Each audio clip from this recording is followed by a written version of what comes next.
Hello, I am Shobit Manipuri. We are going to cover OSI model. OSI model stands for Open System Interconnection. International Standard of Organization gave the concept of layered model called as OSI model. OSI model divided into 7 layers. This is a theoretical model. ISO is the organization.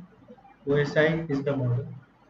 7 layers are there: physical layer, data link layer, network layer, transport layer, session layer, presentation layer, and application layer. This is device A, this is device B. There is a distribution of 7 layers: physical layer, data link layer, network, transport, session, presentation, application on both the sides. In between there are intermediate nodes working for the transmission between device A to device B. Now, header addition or removal or encapsulation with header and possibly the trailer.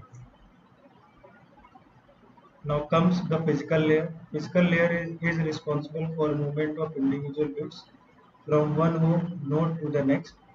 Mechanical and electrical specification, the procedures and the functions. Now physical layer duties. Physical characteristics of interfaces and media. Representation of bits encoded into signals, electrical or optical. Data rate, synchronization of bits, line configuration, physical topology, and transmission modes. These are the duties of physical layer. Now the next layer is data link layer.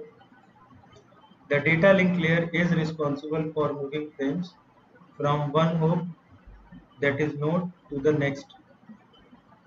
Transform the physical layer to a reliable error-free link.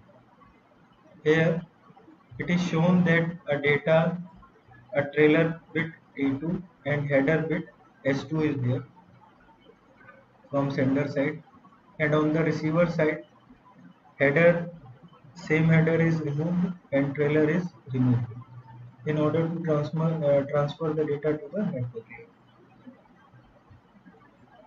Few more data link duties are framing, physical addressing, flow control, error control, and access control. We will be discussing these in detail. And now the third layer is network layer. The network layer is responsible for the delivery of packets from the source host to the destination host, or from the source machine to the destination machine. Now again, network layer duties. So duties, first duty is logical addressing and routing. Logical addressing means assigning some address, and generally we know it as a IP address or Internet Protocol address, through which information or packet are used to send from one end to the another end. Logical addressing, I want to tell you that logical addressing uses IP address, and IP address can be changed as well. So, but as of now, we can understand that it is an address which is used for data transmission. And routing is the same concept. Routing means providing a route for transmission of information from one end to another end. Several intermediate devices, such as routers or other switching devices, are used to transfer the packets from one end to the another end, or from one interconnecting node to the other interconnecting node. Now comes the transport layer. The transport layer is responsible for delivery of a message from one process to the another process. Like here we are showing that there is a data and header fields are H4, and from session layer we are receiving it at the sender side, and on the receiver side it is delivered to the session layer after removing the headers. So it takes service from the session layer at the sender side, and it gives service to the session layer at the receiver side. Now, same as above layers, the transport layer duties are: first, it is service point port addressing; second, it is segmentation and pre-assembly; third, it is connection control; fourth is flow control, and last one is error control. Now here we are showing reliable process to process delivery of a message. Uh, an internet connectivity show network layer host to host deliveries is already there.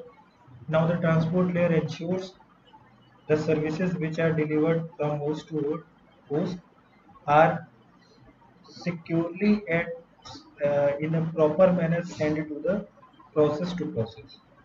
Like I can give you an example where this particular sender side having n number of processes running on this machine. Now this machine having n processes requires some data from another end or the receiver end. After getting these services on these particular machines, the particular services are to be reached to the particular process. So in order to ensure that we are using transport layer process to process delivery. Now here comes session layer. Session layer, as the name suggests, session layer is responsible for dialogue control and synchronization.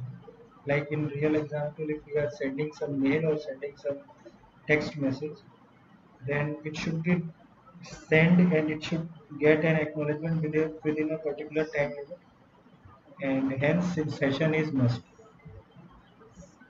Now it is presentation layer. Next layer is presentation layer. Presentation layer is responsible for translation, compression, and encryption. Basically, presentation layer is uh, representation of the particular information which is to be delivered from one node to another node, from sender node to receiver node, and most of the time it uses presentation techniques such as translation, means change of information from one particular representation to another particular representation. In compression shows uh, the data size reduction, and encryption again mechanism in which a particular information is changed to some other information through some encryption technique, and the converted information is said to be ciphering or ciphertext. So these all things we used to learn in detail. Here uh, we are talking about simply the duties of presentation layer. So encryption is one of them, and it is very important also. Now the last layer is application layer. Application layer is responsible for providing services to the user, and user basically interacts at the application layer. So whatever we used to do at the application layer. Likewise, like we can give an example that we are sending an email. So email is basically application layer responsibility, and that application from user comes back to various steps to the till it comes to the presentation layer, to session layer, afterwards network layer, and data link layer, and last at the physical layer. So basically these steps goes on, and whatever application user is performing, that is going to move from one end of sender side to the another end to the receiver side. Some application layer functionalities are X500, FTAM, X400. These are standard application layer services which are used at the sender side or at the receiver side. Now, some application layer services are network virtual terminal, mail services, file transfer access and management, and directory services. It is to be noted that every layer adds header bits whenever it comes down, and data link layer is an important layer because it not only adds header but it also adds trailer bits. Now the extra trailer bits are used for error detection, and it will be discussed in subsequent lecture, and we are going to discuss data link layer in detail. Now, the next topic is multiplexing and demultiplexing. The concept is clear. In case of multiplexing, there are n number of senders. A single shared medium is there, and this n number of information passing through a multiplexer. So n information is converted to a single information and passes to this shared medium. At the receiver end or at the receiver side, this Opposite of this process is performed, that is demultiplexer, where a single information is converted to n number of information. So at multiplexer side, n is to 1 is operation is performed, and at the demultiplexer side, 1 is to n operation is performed.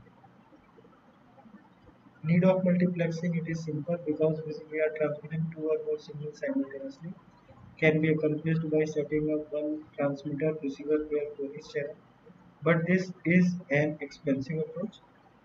A single cable or radio link can handle multiple signals simultaneously using a technique known as multiplexing. Multiplexing permits hundreds or even thousands of signals which are supposed to be combined and transmitted over a single medium. Cost saving can be gained by using a single channel to send multiple information signal. This is representation of mux, single channel and demux. Multiple inputs are given. This is same thing. Mux, while applying mux, we are getting a single output. While demux, getting a single input and giving n number of original input signals. Mux or MPX denotes n is to 1 inputs and output. Demux denotes 1 is to 1 input and n outputs. Types of multiplexing, there are three popular multiplexing techniques: frequency division multiplexing, time division multiplexing, and code division multiplexing. Frequency division multiplexing is defined as a process in which each signal is allocated different frequency band, usually used with the analog signals. Modulation equipment is needed to move each signal to required frequency band channel. Multiple carriers are used, which is called subcarrier. Multiplexing equipment is needed to combine the modulated signals. Now FDM representation and number of users are there or signals are there. Multiplexer is there.